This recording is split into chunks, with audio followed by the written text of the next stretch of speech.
little learners, welcome to EduVibe, the vibe of smart education। तो मुझे मालूम है आप लोग बहुत एक्साइटेड है कि आज अंजना मैम आपके लिए क्या टॉपिक लेके आ रही हैं। हम अब अपनी जर्नी स्टार्ट करते हैं with chapter number 1, that is number system, and we are starting with part 1 of it, that is 1.1 introduction of the chapter. So सबसे पहले हमारा टॉपिक आता है number system, and we are starting with 1.1 introduction. We have already studied about number line. यहाँ आप number line देख रहे हैं। इस नंबर लाइन में आपने यहाँ सेंटर में ऑब्जर्व किया 0 है, 0 से लेफ्ट जाएंगे तो सारे नेगेटिव नंबर्स एग्जिस्ट करते हैं। When you move towards right, you can see यहाँ पर सारे पॉजिटिव नंबर्स हैं, and some fractions are also there. तो ये 0 है, ये 1 है, and this is a proper fraction जो हमेशा 0 और 1 के बीच में एग्जिस्ट करता है। Similarly, आपने जब लेफ्ट मूवमेंट दिया तो यहाँ पर नेगेटिव फ्रैक्शन आया। That means ये नंबर लाइन क्या रिप्रेजेंट कर रही है? This is showing positive numbers, this is showing negative numbers, this is showing positive fractions and negative fractions also. And in all, this family becomes the family of rational numbers. Just imagine you start from 0 and go walking along this number line in a positive direction. So as far as your eye can see, so you have seen यहाँ पर एक number line है। अब आप imagine कर रहे हैं कि आपने point 0 से start किया and you start walking on the number line in the positive direction. और जैसे जैसे आप positive direction की तरफ move करेंगे, आप ऑब्जर्व कर रहे हैं कि ये लाइन एंडलेसली चल रही है, ये लाइन कहीं पर स्टॉप ही नहीं हो रही। दैट मीन्स ये जो नंबर्स हमने कलेक्ट किए 1, 2, 3, ये सारे नंबर्स हमारे नंबर्स हो गए, उनको कहा जाता है नेचुरल नंबर्स, राइट। तो आपने पढ़ा है नेचुरल नंबर्स क्या होते हैं। They are always counting numbers, और काउंटिंग हमेशा कहाँ से स्टार्ट होती है? Counting always start with 1। तो नेचुरल नंबर्स हमेशा 1 से ही स्टार्ट होते हैं। Now suppose you start walking along the number line collecting some of the numbers, और उन नंबर्स को आपने कलेक्ट करके बैग में भर लिया, और उस बैग में आपके पास ये नंबर्स आ गए 1, 2, 3 and so on. So we represent these numbers with the alphabet N, और इन्हें कहा जाता है natural numbers. Now turn and walk all the way back and pick up 0. अब इस बैग में हमने पहले सारे नेचुरल नंबर्स रखे थे, अब 0 को भी इसमें ऐड कर दिया, और 0 को ऐड करते ये फैमिली बन गई, family of whole numbers, and we represent it with W। तो इस बैग में अब जितने भी नंबर्स हैं वो हैं 0 plus all natural numbers, and that makes whole numbers। तो आपसे कोई पूछेगा कि whole numbers कौन से numbers होते हैं, so you are going to say number 0 and all natural numbers makes a family of whole numbers। Now stretching in front of you are many negative numbers। अब हमने क्या करना है, इस बैग में नेगेटिव नंबर्स को भी पुट कर देना है। तो जो भी नेगेटिव नंबर सामने आ रहा है उस सब नेगेटिव नंबर्स को हम इस बैग में पुट करते जाएंगे, and now it makes a new family. इस फैमिली को कहा जाता है फैमिली ऑफ इंटीजर्स, और इसको हम रिप्रेजेंट करते हैं अल्फाबेट Z से। अब ये Z कहां से आया? Z comes from the German word zählen, और zählen का मीनिंग होता है टू काउंट। दैट मीन्स हम Z को zählen से रिलेट करते हैं, and Z represents positive numbers 0 and all negative numbers which forms integers। Now we move further and we check कि क्या अभी भी कुछ numbers रह गए हैं। Yes, there are still more numbers on the number line। हमने देखा 1/2, 3/4 and even some negative numbers are there। And finally you pick up all these numbers। हमने इन सब नंबर्स को भी बैग में डाल दिया, और बैग में डालने के बाद ये जो कलेक्शन ऑफ नंबर्स बना, इन नंबर्स को एक स्पेशल नेम के साथ बुलाया जाता है, एंड वी से These numbers are rational numbers. So the collection of rational numbers is denoted by alphabet Q. Capital Q लिखते हैं. And ये rational word कहाँ से आया? Rational word बना है एक word ratio से. And Q comes from the word quotient. जब आप कुछ divide करते हैं, आपको result मिलता है और उसको हम Q से represent करते हैं. So this Q represents rational numbers. Now you may recall the definition of rational numbers. A number R is called a rational number if it can be written in the form of P upon Q, where P and Q are integers. तो आपने एक integer लिया P और एक integer लिया Q और उसको numerator upon denominator की फॉर्म में अगर लिखा और ये नंबर बन जाता है रैशनल नंबर. लेकिन इसमें एक क्लॉज होता है कि Q कभी भी जीरो नहीं होता. दैट मीन्स आपको याद रखना है डिनोमिनेटर में कभी भी जीरो नहीं आएगा. And that makes a rational number.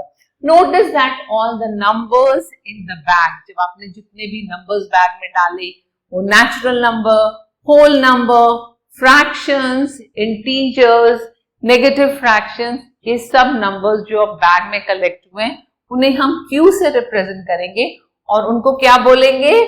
Absolutely correct, हम उनको बोलेंगे रैशनल नंबर्स.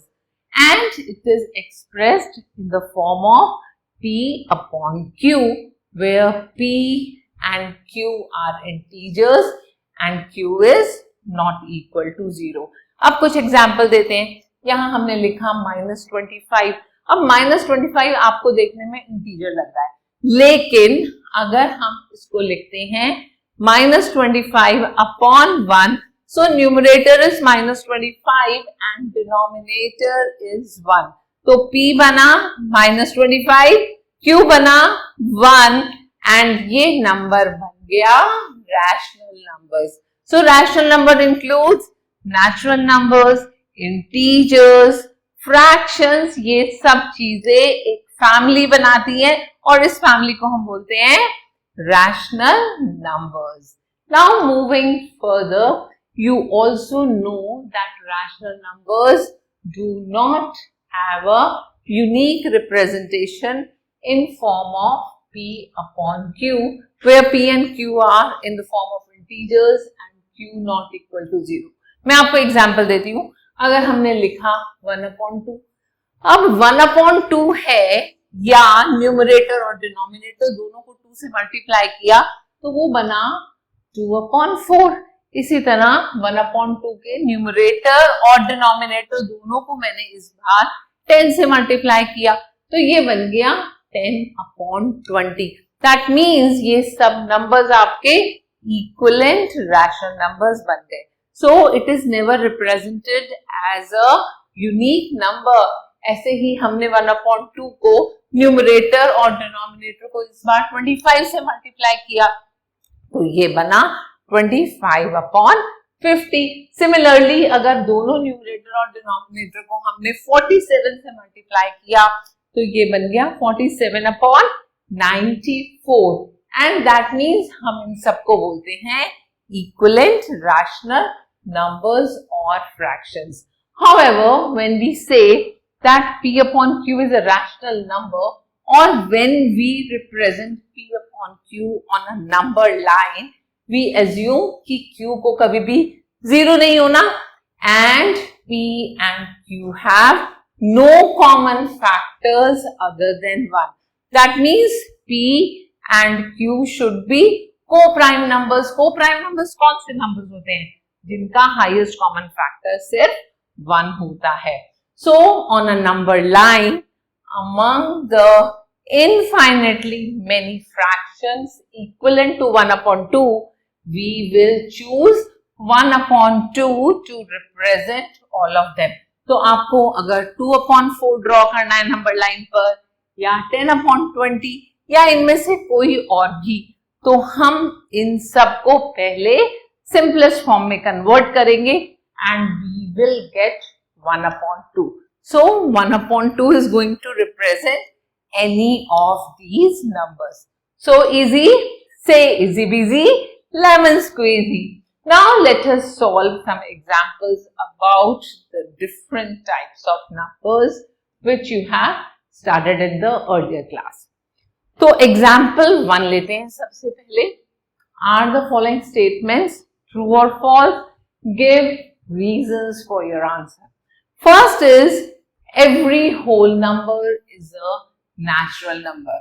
हमने पढ़ा था natural numbers होते हैं 1, 2, 3 up to infinite. और whole numbers क्या होते हैं? They start from 0. 0 and all natural numbers makes a family of whole number. तो सारे natural number whole number होते हैं, लेकिन सब whole numbers natural numbers नहीं होते. That's why we say the statement is false, because 0 is a whole number but not a natural number. Understood? Next point लेते हैं. Every integer is a rational number. हमने number line देखी थी और number line में जो integers थे, that means positive numbers और negative numbers, हमने pick करके bag में डाले थे, right? और वो bag बना था family of rational numbers. That means every integer is a rational number and we say it is a true statement. Coming to the third statement, every rational number is an integer. Now, when you talk about a rational number, जिसमें numerator और denominator different है, तो यहाँ पर p upon q कोई fraction बना और वो fraction तो integer होता नहीं है. So we say this is a false statement because some of the rational numbers are integers, but every integer is a rational number. Now let's move further और अब हम आते हैं example number 2 पर. Let's read the example. Find 5 rational numbers between 1 and 2. अब 1 और 2 के बीच में आपको कोई बोलता है natural number find करो, कोई exist ही नहीं करता. लेकिन क्वेश्चन है आपको यहाँ पर रैशनल नंबर फाइंड करने हैं, and between two given natural numbers there exist infinite rational numbers. That means rational numbers are always dense. बहुत भीड़ होती है. दो रैशनल नंबर्स के बीच में भी आप इनफाइनाइट रैशनल नंबर्स फाइंड कर सकते हैं. So come let's try. Now we have to recall that to find a rational number between two numbers r and s, you can add r and s and divide the sum by 2. तो कोई भी दो numbers दिए हुए हैं, यहाँ पर आपको दो नंबर्स दिए हैं 1 and 2. आपने 1 और 2 को ऐड किया और उसको 2 से डिवाइड किया. So we write 1 plus 2 divided by 2, we get 3 upon 2. तो हमें 3 upon 2 एक रैशनल नंबर मिल गया between 1 and 2. Now you proceed in the same manner. अब आपने क्या करना है, इस 3 upon 2 और 1 के बीच में एक और रैशनल नंबर फाइंड करना है. तो आपने लिखा 1 और आपने इस रैशनल नंबर को पिक किया, that is plus 3 upon 2, and then you are going to divide it by 2. यहाँ LCM लेकर आपको मिला 2 1 time is 2 plus 3, that is 5 upon 2 divided by 2 का मतलब multiply 1 upon 2 और आपको रैशनल नंबर मिल गया 5 upon 4. and in this way आप next रैशनल नंबर्स को कैलकुलेट कर सकते हैं. अब आप 5 upon 4 plus 1 कर सकते हैं या 5 upon 4 plus 3 upon 2 कर सकते हैं और डिवाइड बाय 2 करेंगे तो आपको नेक्स्ट रैशनल नंबर मिल जाएगा. एंड रिमेंबर, हमेशा एक चीज ध्यान रखनी है, आपका रैशनल नंबर आपके फ्रेंड से डिफरेंट हो सकता है, बिकॉज मैंने आपको बताया था that rational numbers are dense. दो गिवन नंबर्स के बीच में इनफाइनाइट रैशनल नंबर्स एग्जिस्ट करते हैं. Now moving ahead, we have another way to solve this question. और ये मेथड आप बहुत इजीली फॉलो कर सकते हैं क्योंकि प्रीवियस मेथड में थोड़ा सा टाइम ज्यादा लगता है. यहाँ आपको जो 2 रैशनल नंबर्स दिए हैं, पहले आप इन दोनों नंबर को ऑब्जर्व करेंगे, इनके डिनोमिनेटर्स को चेक करेंगे. यहाँ 1 का मतलब 1 upon 1 और 2 का मतलब 2 upon 1. अब क्वेश्चन बोलता है कि आपको 5 रैशनल नंबर्स इन दोनों नंबर्स के बीच बीच में फाइंड करने हैं। तो एक छोटा सा स्टेप लेंगे, 5 + 1 is 6। आपने इन दोनों नंबर्स के न्यूमरेटर्स और डिनोमिनेटर्स को 6 से मल्टीप्लाई करना है। So we get 6 here and again we multiply by 6 here, और आपको जो नंबर मिला वो बना 6/6 and 12/6। अब 6/6 और 12/6 के बीच में 5 रैशनल नंबर्स कौन कौन से होंगे? That will be 7/6, 8/6, 9/6, 10/6 and 11/6. So these are 5 rational numbers जो आपके 1 और 2 के बीच में एग्जिस्ट करते हैं। Now you can even convert them into simplest form. यहाँ पर 8/6 दोनों नंबर्स आपके 2 से डिविजिबल है, so we can write it as 4/3. ऐसे ही 9/6 दोनों नंबर्स किससे डिविजिबल है? Yes, they are divisible by 3. So 3 times is 9 and 3 2 times is 6. 10/6 फिर से 2 से डिविजिबल है, दोनों नंबर्स इवन नंबर्स हैं, so we can write it as 5/3 and these are the 5 numbers. Now let's move further. Now if you again talk about the number line, हमने जो number line draw की थी जिसमें centre में 0 था, right side में हमारे पॉजिटिव नंबर्स थे और लेफ्ट साइड में हमारे पास कुछ नेगेटिव नंबर्स थे, राइट। और यहाँ से हमने whole numbers, natural numbers, integers, positive और नेगेटिव नंबर्स, वो सारे नंबर्स पिक करके बैग में डाले। अब मेरा क्वेश्चन आपसे है कि क्या इस नंबर लाइन के हमने सारे नंबर्स पिक कर लिए? Yes or no? And if we have not picked those numbers, तो वो जो नंबर अभी भी उस नंबर लाइन पर रह गए हैं वो कौन से नंबर्स हैं? So what are the numbers that are left on the number line? हमने नंबर लाइन से बहुत सारे नंबर्स उठाए पर वहां पर अभी भी कुछ रह गया है, वो एक सस्पेंस है जो अभी आपका धीरे धीरे ओपन होगा। Now how to recognize them and that is how do we distinguish them from the rational numbers? तो रैशनल नंबर की फैमिली से हटकर भी कुछ और नंबर्स होते हैं जो हमें अभी नहीं मालूम और उन नंबर्स के बारे में हम आगे पढ़ने वाले हैं। So coming to the first exercise, is 0 a rational number?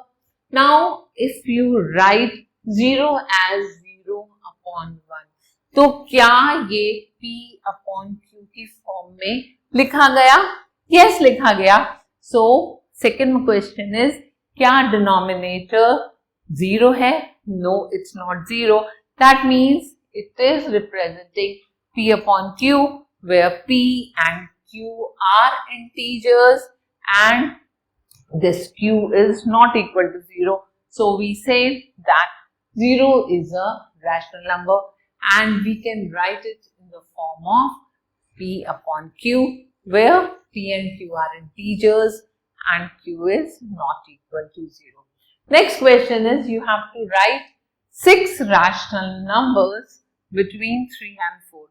तो हमने बहुत ही सिंपल पैटर्न फॉलो करना है। हमने लिखा 3 और 4, दोनों के डिनोमिनेटर्स क्या हैं? Absolutely, it is 1. एंड कितने रैशनल नंबर्स हमें फाइंड करने हैं? We want 6 rational numbers. तो किससे मल्टीप्लाई करेंगे न्यूमरेटर और डिनोमिनेटर को? We are going to multiply it by 6 plus 1, that is 7. हमें नंबर मिला, that is 21/7 and 28/7.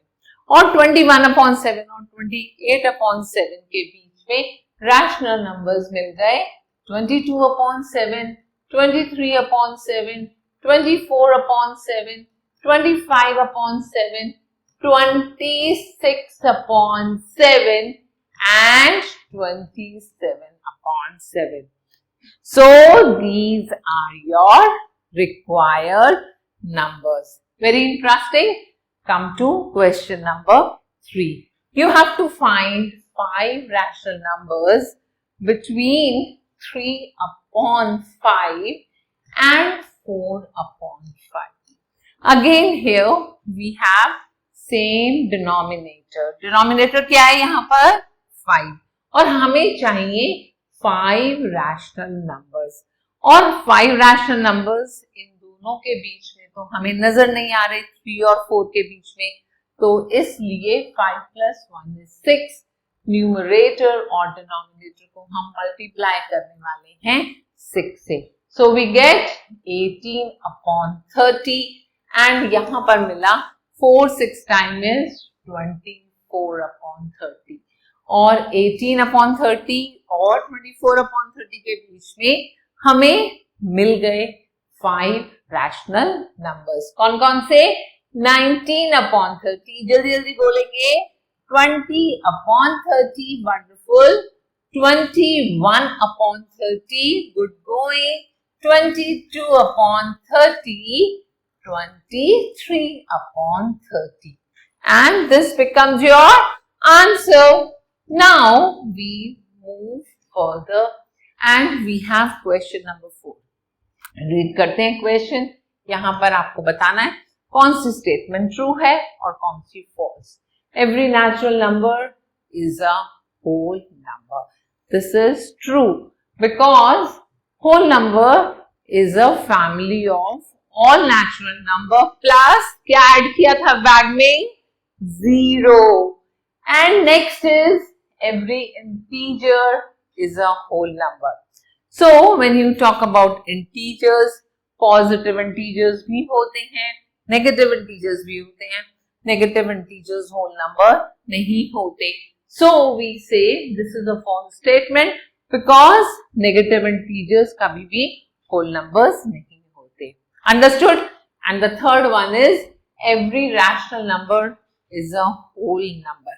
जब आप rational number की family की बात करते हैं उसमें आपके पास natural numbers आते हैं, whole numbers आते हैं, then you have integers और हमारे पास कुछ फ्रैक्शंस भी आते हैं जो न्यूमरेटर अपॉन डिनोमिनेटर की फॉर्म में एक्सप्रेस होते हैं.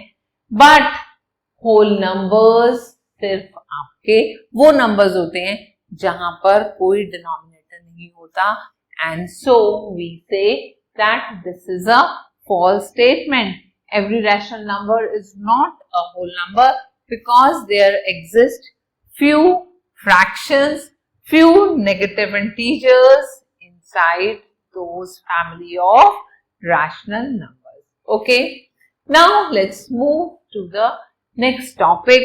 But next topic पे जाने से पहले हम एक break लेते हैं. So stay tuned for the next video and every time remember EduVibe is there to help you, hold your hand, solve your queries, and we are going to give you a full support 24/7, and that's the reason you are going to press the subscribe button and follow us. So meet you soon. Goodbye for now and looking forward for a great year ahead.